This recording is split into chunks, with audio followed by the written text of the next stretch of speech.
I've read the novel I Am Legend by Richard Matheson, and I'd like to go through my analysis of the story.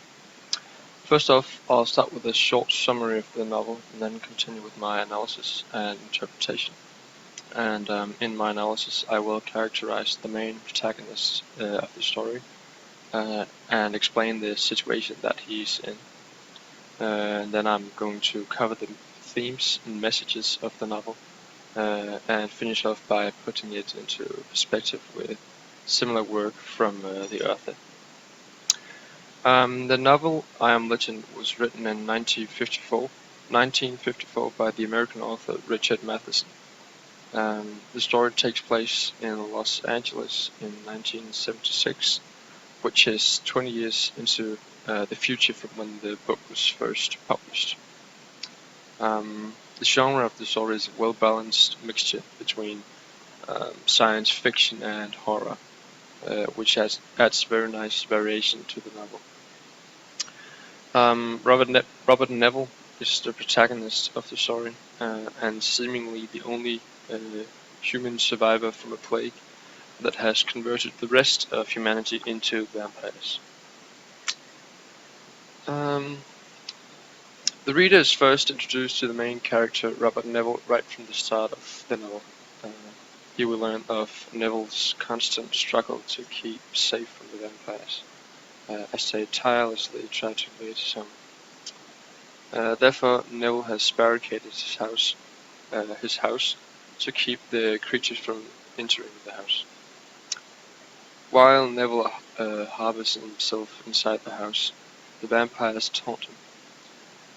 Above the noises, he heard Ben Cortlandt shout, as he always shouted, "Come out, Neville."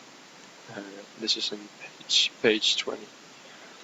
The vampires only come out at night, but when they do, they stand outside Neville's house shouting at him, waiting for him to go insane and to give him up, or for him to give up. And Neville finds himself in this situation every single night, while being the only human left on the planet, as far as he knows. And in this first part of the novel, we learn a lot about Neville as a person, and we follow him as he attempts to deal with the loneliness of being the last person on Earth. Sure, the vampires are bad enough, but what hurts him the most is the fact that he has no one there with him. It's him against the countless number of vicious vampires, and that's very overwhelming for him. The thought of being totally removed from any human interaction is very hard to imagine. We all crave the presence of others, as well as attention from our loved ones. Neville has to deal with the fact that he's never going to never going to see another human being again, never feel the comfort of another human being. To make matters even worse, Neville lost both his wife and daughter to the plague. Throughout the story, he remembers how they were just before the plague broke out, which is very hard on him as well. One time, Neville even feels tempted to commit suicide by walking out to the vampires, which is totally understandable considering the situation that he's in. However, he stops himself as he does not want to be defeated. The horror of this total isolation that he's in also becomes one of the main themes of the novel. The actual monsters of the story isn't as important as the psychological struggle that the main protagonist deals with. The description of the vampires is in many ways very traditional. They have many of the common vampire qualities, you can say, such as not being able to walk in sunlight, being afraid of garlics and snakes and so on. However, these vampires are not just some brainless monsters, and that becomes very clear in the ending of the novel. They are, for example, able to interact with one another, and previous descriptions of vampires pictures them as mindless, blood-sucking monsters. But this interpretation of the vampire is very interesting and adds lots more elements to the story. However, the vampires in the novel are still written as monsters who deserve to be killed off. We receive all information from Neville's point of view, and as fellow humans, we obviously empathize with him.